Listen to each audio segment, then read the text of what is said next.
Assalamualaikum warahmatullahi wabarakatuh. Perkenalkan, nama saya Nafisa Sabita Putri dengan NIM 21104090048.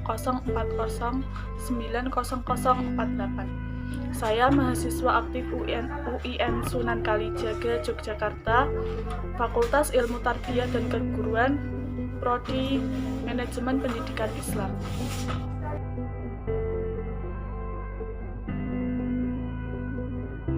Baik, di sini saya akan menjelaskan materi tentang peserta didik baru guna memenuhi tugas ujian tengah semester mata kuliah manajemen peserta didik.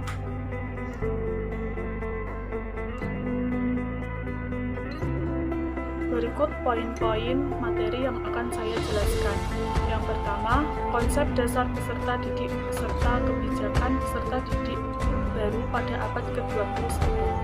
Yang kedua, konsep dasar manajemen peserta didik. Yang ketiga, penerimaan peserta didik baru. Yang keempat, orientasi dan pengelompokan peserta didik baru. Dan yang terakhir, respon masyarakat terhadap kebijakan sistem zonasi yang diberlakukan oleh pemerintah.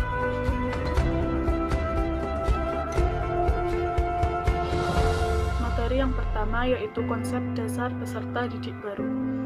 Menurut Undang-Undang Republik Indonesia Nomor 20 Tahun 2003 tentang Sistem Pendidikan Nasional, peserta didik baru yaitu anggota masyarakat yang berusaha mengembangkan potensi diri melalui proses pembelajaran yang tersedia pada jalur, jenjang, dan jenis pendidikan tertentu.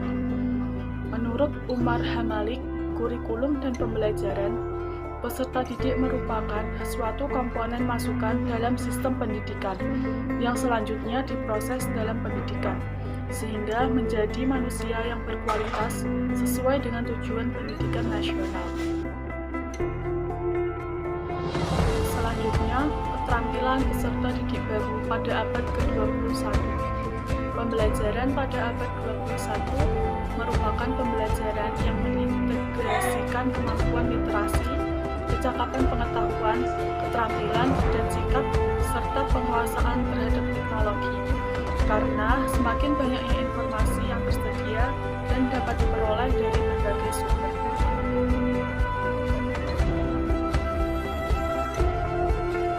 Karakteristik peserta didik pada abad ke-21. Yang pertama, communication.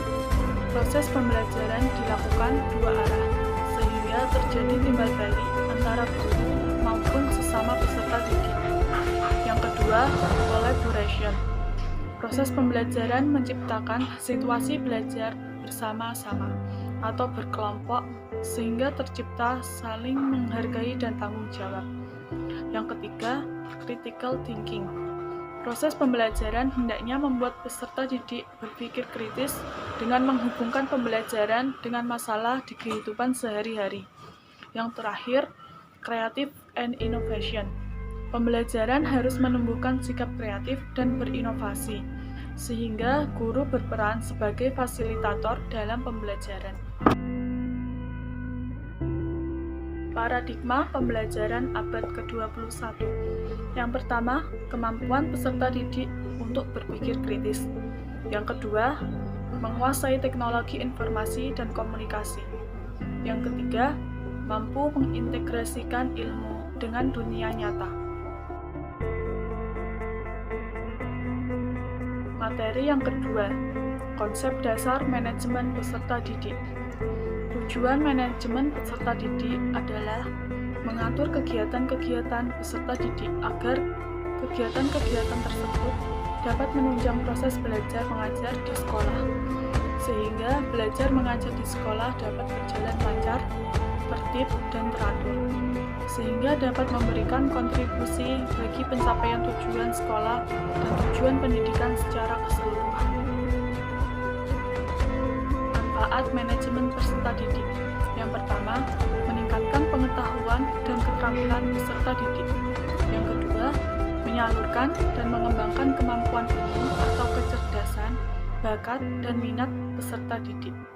Yang ketiga, menyalurkan aspirasi, harapan, dan memenuhi kebutuhan peserta didik.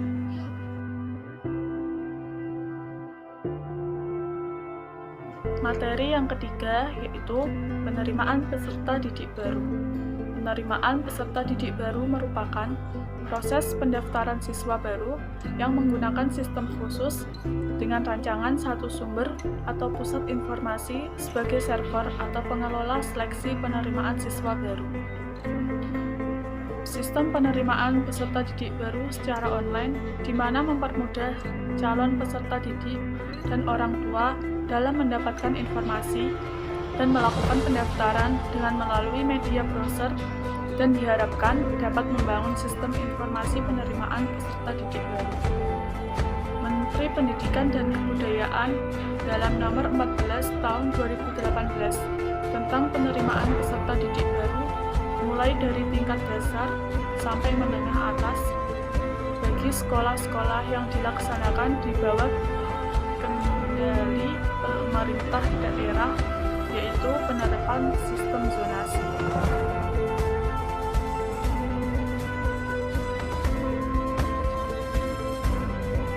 Materi yang keempat, orientasi dan pengelompokan peserta didik.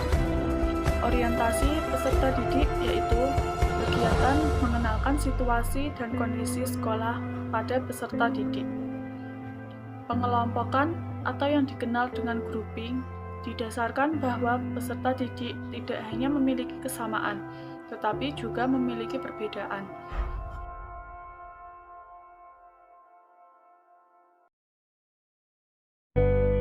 Respon kontra masyarakat, yaitu banyak orang tua siswa yang kecewa dan tidak menerima kebijakan zonasi tersebut karena siswa memiliki nilai tinggi, tetapi tidak diterima di sekolah yang mereka inginkan. Sekian materi yang dapat saya sampaikan, kurang lebihnya mohon dimaafkan. Terima kasih. Wassalamualaikum warahmatullahi wabarakatuh.